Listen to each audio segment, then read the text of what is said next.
बोलो जयकारा बोल मेरे श्री गुरु महाराज की जय। सभी गुरुमुख प्रेमियों से सप्रेम जय सच्चिदानंद। श्री आनंदपुर धाम और श्री परमहंस अद्वैत मत के तीसरे महान प्रवर्तक तृतीय पातशाही गुरु महाराज जी आज के दिन शुभ संक्रांति के दिन और अप्रैल माह में जो सबसे बड़ा त्यौहार पूरे साल भर में आने वाला आया करता है और पूरा विश्व मनाता है,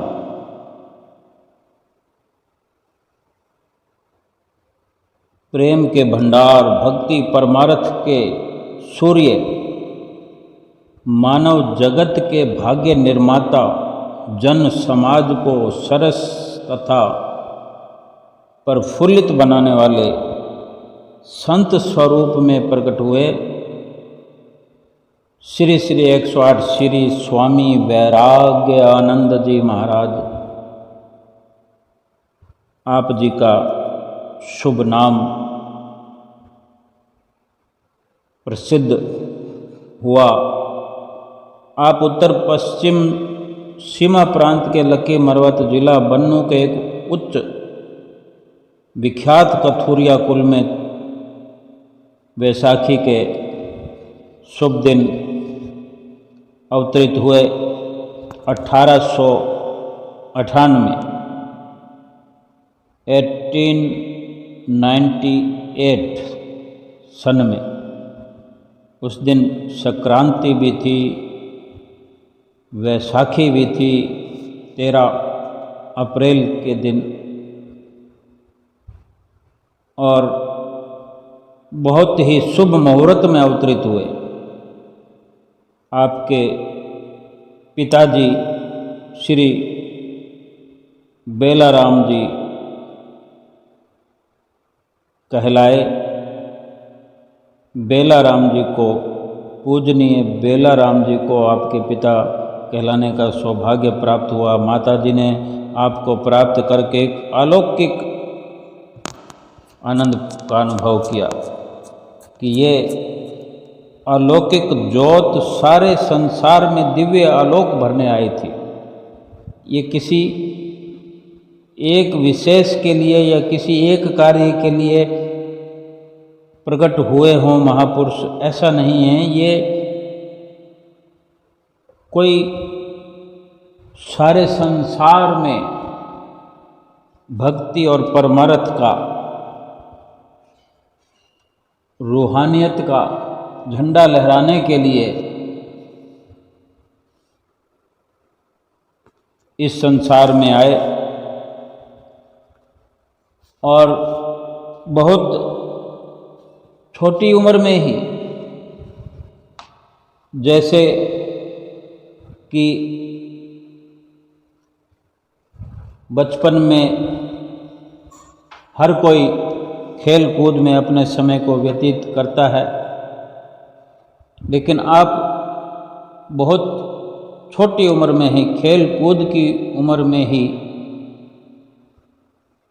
इस प्रकार की लीलाएं करते थे कि देखकर सुनकर भी रूह कांप जाती थी कभी, और कभी हैरान कर देने वाले लीलाओं के नज़ारे आप बचपन में ही दिखाया करते थे। आपकी उम्र 6-7 साल की थी तब आप उस उम्र में बार बार घर से भागने का प्रयत्न करते और आपको हर बार रोका जाता। तो एक दिन पिताजी के दिल में ख्याल आया कि क्यों ये भागता है, कहाँ जाना चाहता है। मन में ख्याल आ कि ना जाने कौन सी वस्तु है जिसको ढूंढने के लिए या जिसको पाने के लिए ये बालक इतना दीवाना बना रहता है। तो उन्होंने विचार बनाया कि अब जब भी रात्रि में घर से भागे तो इसे रोकने की बजाय पीछे जाकर देखना चाहिए कि किस वस्तु को ढूंढने में जाता है।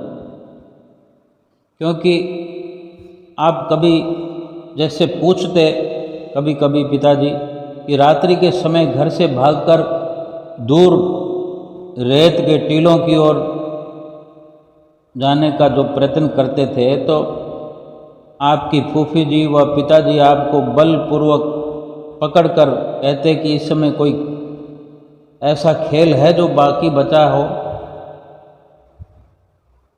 रात को कौन सा खेल करने जाते हो? तो आप कुछ समय तक मौन हो जाते, फिर उत्तर देते कि वहाँ एक टीले के पास मैं सुबह गया था तो वहाँ कुछ भूल आया हूँ, उसे लेने के लिए जाना है। इस प्रकार कई बार आपको रात के समय बाहर जाने से रोका करते थे। तो जब पिताजी ने मन बनाया कि कभी पीछे जाकर देखते हैं, तो आपने पिताजी ने श्री गुरु महाराज जी की फूफी जी को समझा भी दिया कि अब जब भी ये रात में बाहर जाने लगे तो रोकना मत, हम पीछा करेंगे, देखेंगे कहाँ जाता है। एक दिन बादलों की गड़गड़ाहट और अमावस्या की अंधकारमयी रात्रि में जब आसमान पर सितारों का भी नाम निशान नहीं था, हाथ को हाथ भी नहीं दिखाई देता था, इतना अंधेरा, और आकाश में इंद्रदेव भी अपने पूरे जोर शोर से दल बल सहित अपना पराक्रम दिखा रहे थे। ऐसी भयावनी डरावनी रात में जब कोई घर की छत पर चढ़ने से भी भय खाता है, तब आप 6-7 साल की उम्र में सबको घर में सोया हुआ जानकर घर से चुपके से निकल पड़े। तो आपके पिताजी भी इसी ताक में रहते थे कि जिस दिन भी ये बाहर जाएगा तो चुपके से पीछे जाकर पीछा करना है। तो आपके पिताजी भी चुपके से श्री गुरु महाराज जी के पीछे चल दिए। रास्ते में पिताजी ने क्या देखा कि ऐसे घने अंधकार में एक प्रकाश की रेखा आपके आगे आगे चल रही है। श्री गुरु महाराज जी के आगे आगे एक प्रकाश का प्रतिबिंब, एक रेखा, जैसे कि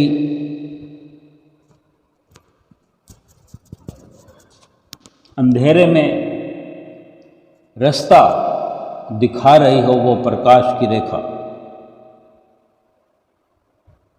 कि प्रकाश की रेखा आपके आगे आगे चल रही है और आप उस प्रकाश की रेखा की पगडंडी पर तेजी से कदम बढ़ाते हुए भागे जा रहे हैं। उन्हें श्री गुरु महाराज जी को कोई अंधेरे का खौफ नहीं, मौसम के मिजाज की कोई चिंता नहीं कि इतनी जोर से बादलों की गर्जना और इतना अंधेरा, कोई परवाह किए बिना तेजी से कदम बढ़ाते हुए भागे जा रहे हैं। और इतने में कुछ दूरी से कुछ लुटेरे पठान दूर से उनके आने की कुछ आवाज़ें सुनाई दी। पहले आपके पिताजी तो भयभीत हो गए, पर आप आगे की ओर बढ़ते ही जा रहे थे। इतने में वो प्रकाश की रेखा जो आगे चल रही थी, वो रेखा आपके चारों ओर किरणें फैलाने लगी। यानी वो चारों तरफ एक जैसे कोई सुरक्षा चक्कर कह सकते हैं, या चारों ओर रोशनी ही रोशनी आपके फैल गई। आपके जो पिताजी पीछे पीछे चल रहे थे, आपको पकड़ने की चेष्टा करते, परंतु प्रकाश में चलते हुए आप उनके हाथ नहीं आते थे। और वो जो पठान दूर से जो आवाज़ आ रही थी, वे पठान भी नज़दीक आ पहुँचे। अब तो पिताजी और घबराने लगे, व्याकुल हुए, और इधर प्रकाश की किरणों का जो वो गोला था वो उसका विस्तार होने लगा। वो अपना गोला, वो प्रकाश की किरणें बड़ा गोला बन गई। आपके चारों ओर 5 फुट की दूर तक उस प्रकाशी किरणों ने घेरा बना लिया, और लुटेरे पठान आपके नज़दीक पहुंचने का प्रयत्न तो करते, परंतु उस घेरे के अंदर नहीं आ पाते। उन्होंने दूर से ही इस रोशनी को देखकर ये समझा था कि यहाँ कोई मणि चमक रही है। नज़दीक आकर कुछ और ही लीला देखी। उनके कदम लड़खड़ा गए और वे घने अंधकार में कहीं पीछे छूट गए। आपके पिताजी उसी दिव्य ज्योति के प्रकाश में खींचे खींचे एक रेत के टिब्बे के पास पहुँचे। वहाँ जाकर आंखें बंद कर बैठ गए। आपके मस्तक पर वो दिव्य ज्योति की आभा जगमगा रही थी, और जो आंखें बंद कर बैठे तो वो जो प्रकाश थी, वो प्रकाश था, वो प्रकाश रूपी मणि बनकर मस्तक पर ज्योत बनकर ऐसे जगमगाने लगी। आपके पिताजी का हृदय पहले ही घबराया हुआ था, फिर इस प्रकार की लीला देखकर कुछ समझ नहीं पा रहे थे, तो मजबूर होकर पिताजी ने घबराते हुए आपको, श्री गुरु महाराज जी को उठाया और कहा, बेटा, जब चांद निकले तो चांदनी रात में अपनी वस्तु ढूंढने आया करो। अंधकार में किसी वस्तु का ढूंढना कठिन हो जाता है। तो आपने मुस्कुरा कर उत्तर दिया कि चांद निकला हुआ तो है। क्या आप यहाँ तक जो आए हैं, क्या अंधकार में आए हैं? देखो चांदनी है या नहीं। फिर श्री गुरु महाराज जी ने अपने पिताजी का हाथ पकड़कर उसी प्रकाश को साथ में लिए हुए वापस घर लौट आए। पिताजी ने तो समझा कि अब पूर्ण रात समाप्त हो चुकी है। उनके मन में कुछ खुशी थी, कुछ घबराहट थी, कुछ उत्तेजना थी, जिससे उनके दिल की धड़कन तेज हो रही थी। जो ही घर पहुँचे, जल्दी से पिताजी ने आपको अपनी गोद में उठाकर किवाड़ बंद कर दिया और सोचने लगे कि ओहो, कैसी अद्भुत लीला है कि अभी रात्रि का तो 1 ही घंटा व्यतीत हुआ है और घर में सभी दूसरे प्राणी सुख की गहरी निद्रा में सो रहे हैं। पिताजी ने मन ही मन सोचा कि अब मैं इसे कुछ कहूँगा ही नहीं। ये दिव्य आत्मा है, दिव्य आत्माएं तो दिव्य कार्य करने के लिए संसार में आती है, ये भी कोई दिव्य विभूति ही है, ऐसा कहकर सो गए। और सुबह उठे तो श्री गुरु महाराज जी ने ऐसी माया फैलाई, श्री गुरु महाराज जी की माया ने उनके हृदय पर ऐसा पर्दा डाला कि वे रात की सारी घटनाएं भूल गए और श्री गुरु महाराज जी पर अपना स्नेह बरसाने लगे। इस प्रकार की अनेक लीलाएं करते ही रहते थे। फिर थोड़ी और उम्र बड़ी हुई तो श्री सतगुरुदेव महाराज जी दूसरी पातशाही जी से आप जी की भेंट हुई। प्रकृति के अटल सिद्धांत अनुसार ये वही दिन थे जबकि श्री परमहंस दयाल जी श्री पहली पातशाही जी की आज्ञा अनुसार श्री सतगुरुदेव महाराज जी श्री दूसरी पातशाही जी साधु वेश में लक्की मरवत में सत्संग प्रचार कर रहे थे। भक्त साहेब राम जी ने आप श्री सतगुरुदेव महाराज जी श्री तीसरी पातशाही जी को कहा कि आज रात को हमारे घर सत्संग होगा। तो तीसरी पातशाही गुरु महाराज जी की पहली मुलाकात हो रही है दूसरी पातशाही गुरु महाराज जी से। तो तीसरी पातशाही गुरु महाराज जी पहली बार सत्संग में पहुंचने वाले हैं, क्योंकि भगत साहेब राम जी जिनका हम नित्य प्रति नाम श्रद्धा से प्रेम से श्री आरती में गायन करते हैं। तेरो दास ने गाई अष्टपदी रच के, इस प्रकार से। तो इनके घर सत्संग था तो इन्होंने न्योता दिया।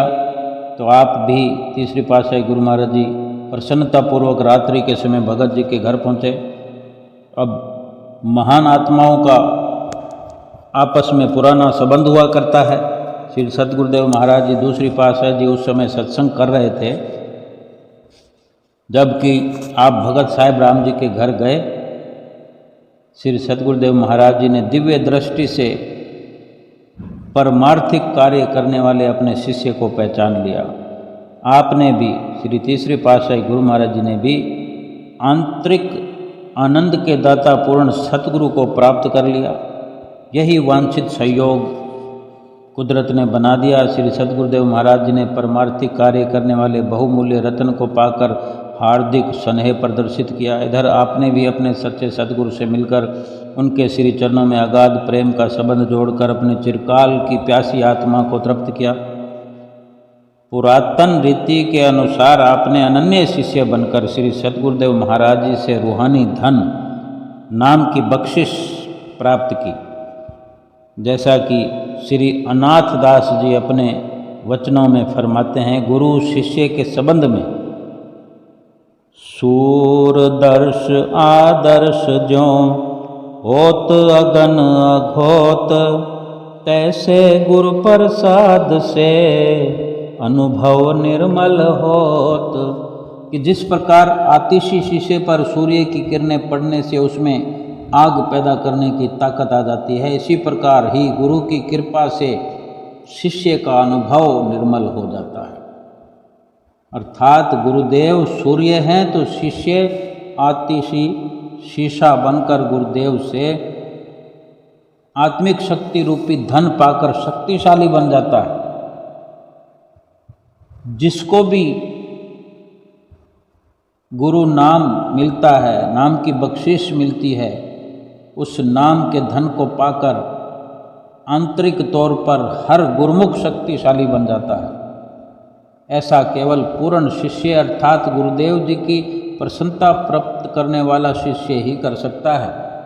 इसी प्रकार आपने श्री सतगुरुदेव महाराज जी की सेवा में सर्वस्व समर्पण करके आत्मिक धन प्राप्त किया। आपने अपने श्री सतगुरुदेव महाराज जी के अनुपम उपदेश को अति श्रद्धा से हृदय में धारण कर लिया था। बचपन से आपका दिल संसार के भोगों से तो मुक्त था, अब इस भावना को और नव साहस मिल गया। आप अपने लक्ष्य की प्राप्ति के लिए तन प्राण से जुट गए। आप वहाँ टेरी से लौटे तो आपके हृदय में गुरु भक्ति और प्रेम की लहरें तरंगित हो उठी। आप उन लहरों में खो गए। फिर एक बार श्री दूसरी पातशाही गुरु महाराज जी एक जगह विराजमान थे और सत्संग पर वचन कर रहे थे।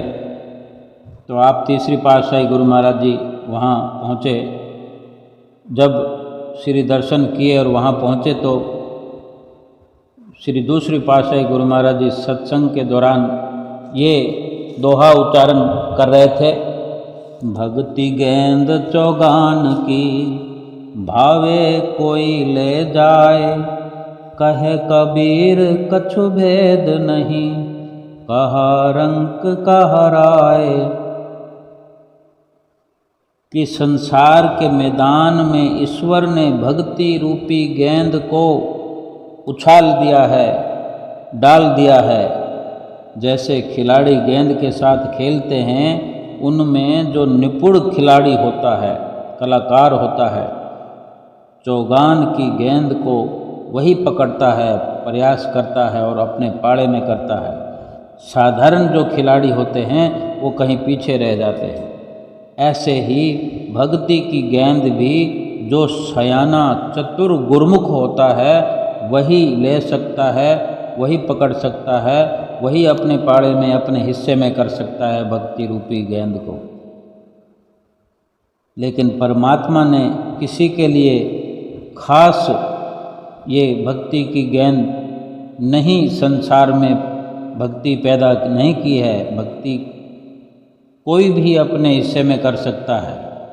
कहे कबीर कछु भेद नहीं, कहा रंग कहा राय, कि चाहे कोई गरीब हो, अमीर हो, गरीब और अमीर का कोई सवाल नहीं, जो भी चाहे इस भक्ति को प्राप्त कर सकता है। इस भक्ति रूपी गेंद से खेलने के लिए सिर धड़ की बाजी लगानी पड़ती है, यानी भक्ति को प्राप्त करने के लिए सिर धड़ की बाजी लगानी पड़ती है। अपनी मनमति का त्याग करना पड़ता है। अपनी मनमति का त्याग करके गुरु के बताए हुए उपदेशों पर चलना जरूरी हो जाता है। इसी भक्ति को पाने के लिए त्याग, सेवा और आनंद, प्रेम की जरूरत है। आपके हृदय में इन प्रवचनों को सुनकर, दूसरी पातशाही गुरु महाराज जी के ये वचन सुनकर, तीसरी पातशाही गुरु महाराज जी जो वचन सुन रहे थे, सुनकर ही उनके हृदय में तूफान उमड़ पड़ा कि अब तो जिस तरह से हो सके इस भक्ति रूपी गेंद को प्राप्त करना ही है।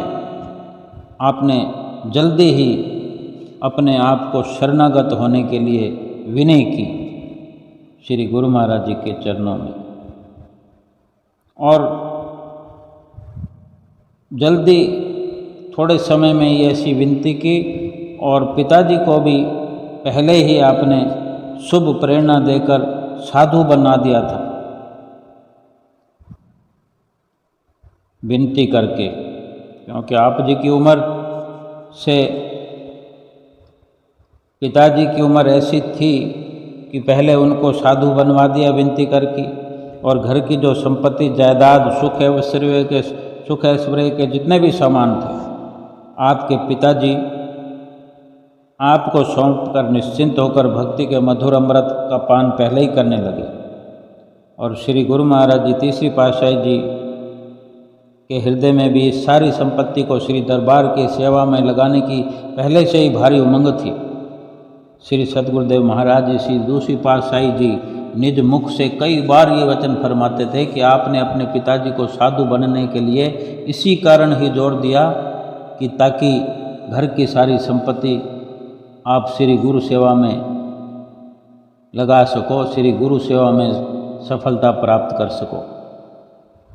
क्योंकि महापुरुष अंतर्यामी होते हैं, सब जानते हैं। तो श्री गुरु महाराज जी ने अपने दिल की भावना को इस प्रकार पूरा किया तथा संपत्ति, धन, दाने सहित खुद को भी श्री चरणों में भेंटा कर शरणागति के पथ को दृढ़ कर लिया। श्री सद्गुरुदेव महाराज जी ने भी अपने अनन्य शिष्य की प्राप्ति पर दिल में अत्यधिक प्रसन्नता प्राप्त अनुभव की। इसी प्रकार आगे चलकर श्री तीसरी पातशाही गुरु महाराज जी को साधु वेश प्रदान किया। दूसरी पातशाही श्री सद्गुरुदेव महाराज जी के हृदय में इस नाम उपदेश की अमर ज्योति का प्रकाश स्थान स्थान पर फैलाने की एक तरंग उठी कि महापुरुषों का जो मिशन होता है, उस मिशन को पूरा करने के लिए लहर उठी जो दूसरी पातशाही गुरु महाराज जी के हृदय में।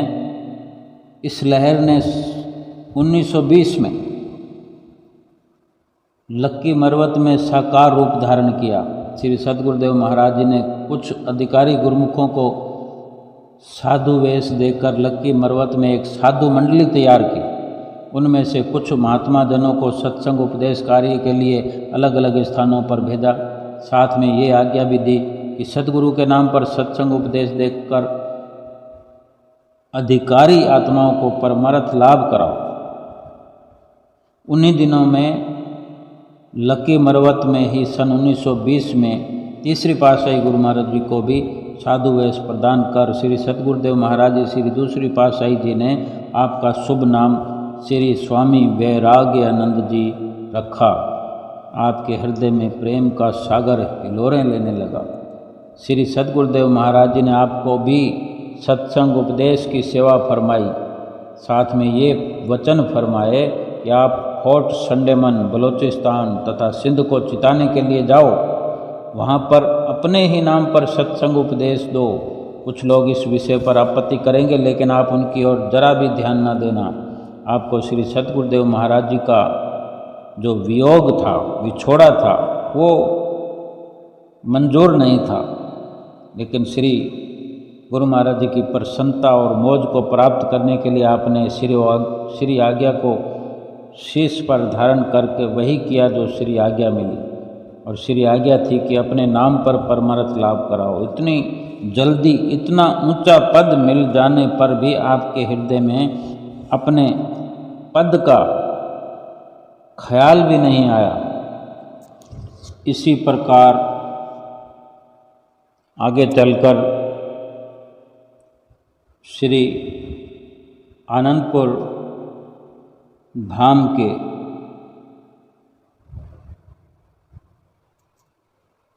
तीसरे महाराज अधिराज के रूप में श्री स्वामी वैरागानंद जी महाराज जी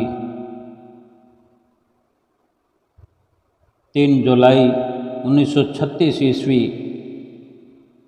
तदनुसार 20 आषाढ़ 1993 विक्रमी आषाढ़ सुदी 14 शुक्रवार के शुभ दिन इस संप्रदाय के तीसरे महाराज अधिराज के रूप में श्री सतगुरुदेव महाराज जी परमार्थिक राज्य सिंहासन पर विराजमान हुए। विधिवत केसर का तिलक लगाया गया। फिर उसके बाद श्री आरती उतारी गई। इसी दिन श्री दूसरी पातशाही जी की पुण्य स्मृति में भंडारा भी किया गया तथा अगले दिन 4 जुलाई शनिवार सन 1936 को व्यास पूजा का शुभ पर्व भी मनाया गया। आप तीसरी पातशाही महाराज जी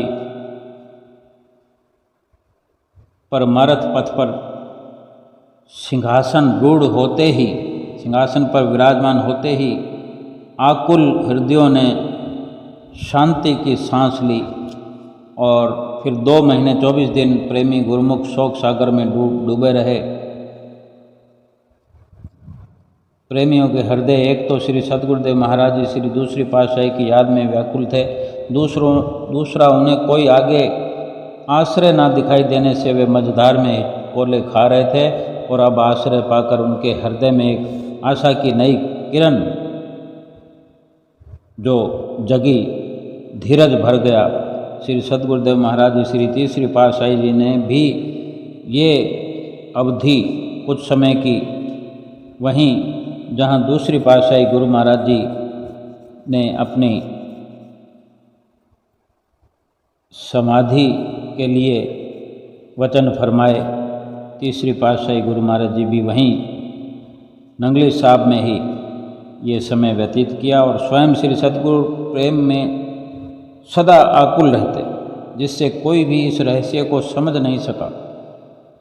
और फिर 1936 में जो परमार्थ के सिंहासन पर विराजमान होकर आपने सत्संग उपदेश को एक विशाल रूप दिया। आप पहले 2 वर्ष तो पंजाब तथा सिंध को कतार्थ करते रहे। श्री चकोड़ी संत आश्रम में श्री व्यास पूजा का पर्व मनाया जाता, फिर सिंध तथा पंजाब को कतार करते। इसी बीच श्री सतगुरुदेव महाराज जी तीसरी पातशाही जी ने पंजाब के हर आश्रम को पावन चरणार विंदों से अनुग्रहित किया। इतना सौभाग्य है इन स्थानों का जहाँ पर स्वयं कुल मालिक संत स्वरूप में इन्हें पवित्र करने आए हों। एक बार श्री सतगुरुदेव महाराज जी श्री तीसरी पातशाही जी नसीराबाद में विराजमान थे। कुछ दिन बाद आपने महात्मा परम विवेकानंद जी को श्री आज्ञा दी कि तुम झम्पियर जिला कराची सिंध में जाकर रहो। और श्री आज्ञा पाकर जब वे झम्पियर गए तो कुछ समय के बाद आप कराची से आ रहे थे। महात्मा परम विवेकानंद जी की विनय करने पर 2 दिन के लिए आपने झम्पियर भी कृपा की। वहाँ रात को सत्संग हुआ। काफ़ी संगत आई हुई थी। वहाँ की संगत को संबोधित करते हुए आपने प्रवचन फरमाए कि गुरुमुखो, जैसे पानी का अपना कोई रंग रूप नहीं होता, जैसा रंग उसमें डालो वैसा ही उसका रंग हो जाता है। उदाहरणतया उसमें पीला रंग डालने से पानी का रंग पीला हो जाएगा, लाल रंग डालने से पानी का रंग लाल हो जाएगा। वैसे ही मन का भी कोई रंग रूप होता नहीं है। उसको भी जैसा संग मिले, जैसी संगत मिले, वैसा ही रंग उस पर चढ़ जाता है। कुसंग से मन मैला हो जाता है और सत्संग से मन निर्मल बन जाता है। निर्मल मन में ही ईश्वर का प्रेम निवास करता है। ईश्वर का प्रेम मन में होने से लोक परलोक के कार्य सहज में ही सिद्ध हो जाते हैं, क्योंकि प्रत्येक मनुष्य सब कार्यों की सिद्धि चाहता है। इसलिए प्रत्येक मनुष्य को सत्संग में जाकर अपने मन को शुद्ध करने का यत्न करना चाहिए। मन ईश्वर के नाम से शुद्ध होता है और ईश्वर का नाम सत्संग में ही प्राप्त होता है। सत्संग में नाम की महिमा गुरबाणी में भी इस प्रकार की गई है कि सत्संगत कैसी जानिए, जिथे एको नाम वखाणिए। एको नाम हुक्म है, नानक सतगुरु दिया बुझाए जियो। सत्संग सुनकर मनुष्य के मन में नाम की प्राप्ति की लगन बढ़ जाती है। जब लगन बढ़ती है तो कुदरत भी सहायता करती है और उसका मिलाप संत सतगुरु से हो जाता है। भाग्यशाली जीव संत सतगुरु के नाम की प्राप्ति करके, उसका अभ्यास करके जन्म मरण के दुखों से छुटकारा पाते हैं और सच्चा सुख प्राप्त कर लेते हैं। और यही मनुष्य जन्म का वास्तविक लाभ है। इस प्रकार सत्संग सुनकर जब संगत चली गई तो महात्मा विवेकानंद जी ने, जो कि पहले उस वक़्त भगत वेश में थे, तो महात्मा विवेकानंद जी से श्री गुरु महाराज जी तीसरे पातशाह ने पूछा, क्योंकि वो महात्मा जी जिस आश्रम पर श्री गुरु महाराज जी ने सेवा लगाई थी, सेवा करते थे महात्मा जी, तो वहाँ महात्मा जी श्री गुरु महाराज जी को अपने साथ ले गए थे। तो 2 दिन का समय तीसरी पातशाही गुरु महाराज जी ने वहाँ उस जगह पर दिया। तो संगत के जाने पर गुरु महाराज जी ने पूछा, क्या यहाँ सत्संग सदा होता है? महापुरुषों के वचनों में क्या राज होता है, ये वही जानते हैं, या फिर जिसको जनाते हैं वो समझ पाते हैं। श्री गुरु महाराज ने पूछा, क्या यहाँ सत्संग सदा होता है? तो महात्मा जी ने विनती की, प्रभु यहाँ कोई सत्संग नहीं होता। तो श्री गुरु महाराज ने फरमाया, वो भी कोई शहर है जहाँ सत्संग नहीं होता। तुम यहाँ सत्संग करना आरंभ कर दो। ये जब साधु वेश में थे वो महात्मा जी, तब श्री गुरु महाराज जी उनसे कह रहे हैं। तो महात्मा जी भक्त वेश में थे, उनका ये कहना था कि सत्संग करना तो मैं जानता ही नहीं था। वो अपने आप से बता रहे हैं कि श्री गुरु महाराज जी और उनकी क्या बात हुई, जो वो अपने मुख से बता रहे हैं कि मैं सत्संग करना तो जानता नहीं था, परंतु ये विश्वास था कि जिन्होंने श्री आज्ञा प्रदान की है वो कार्य करने की शक्ति भी खुद प्रदान करेंगे। महात्मा जी ने शहर के कुछ व्यक्तियों से सत्संग आरंभ करने की बात कही कि अब सत्संग शुरू किया जा रहा है। उन्होंने कहा कि यहाँ पहले बड़े बड़े महात्मा सत्संग करने का प्रयत्न कर चुके हैं, उन्हें सफलता नहीं मिली। यहाँ की धरती पथरीली है और मनुष्य के दिल भी पत्थर जैसे हैं। तो उस महात्मा जी ने, जो कि भगत वेश में थे, ये सारा का सारा हाल जो कुछ गणमान्य लोगों से बात की थी, जो उन्होंने जवाब दिया, ये श्री गुरु महाराज जी के चरणों में सारा हाल सुनाया था। श्री सतगुरुदेव महाराज ने फरमाया कि लोग पत्थर दिल हैं, यहाँ की जगह पथरीली है, लेकिन अनमोल हीरे लाल भी तो पत्थरों में ही दबे हुए होते हैं। हीरे लालों की उत्पत्ति भी तो पत्थरों में से ही होती है, मेहनत करने से निकलते हैं। श्री सतगुरुदेव महाराज जी ने फिर कहीं इस प्रकार और कहीं कृपा फरमाई और उनके पधारने के बाद उन महात्मा जी ने भगत वेश में सत्संग का कार्य श्री प्रवचनों के अनुसार शुरू कर दिया। धीरे धीरे संस्कारी रूहें श्री दरबार की महिमा को सुनकर मोह माया रूपी पत्थरों को हटाकर बाहर निकलती आई। मतलब कि जिज्ञासु सत्संग में आने लगे और नतीजा ये हुआ कि वहाँ कुछ दिनों में भक्तों की संख्या बढ़ गई और सत्संग का कार्य अच्छा चलने लगा। सत्संग के लिए एक आश्रम बनवाया गया जहाँ सैकड़ों भगत लोग सत्संग से लाभ उठाने लगे।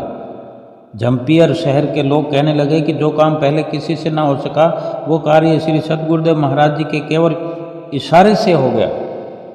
निस्संदेह श्री सतगुरुदेव महाराज जी कोई अद्वितीय शक्ति है, ऐसा कहने लगे। झम्पियर शहर और उसके आसपास के क्षेत्र से कितने ही व्यक्ति शरण में आए और श्री दरबार की सेवा करते करते बाद में भेटा हो गए, शरणागत हो गए, साधु बन गए। उनमें से महात्मा अमर सत्यानंद जी व महात्मा अमर सुखानंद जी मुख्य थे। उन्होंने श्री गुरु दरबार की सेवा के साथ साथ अनेकों जीवों को भी परमार्थ दर्शाया।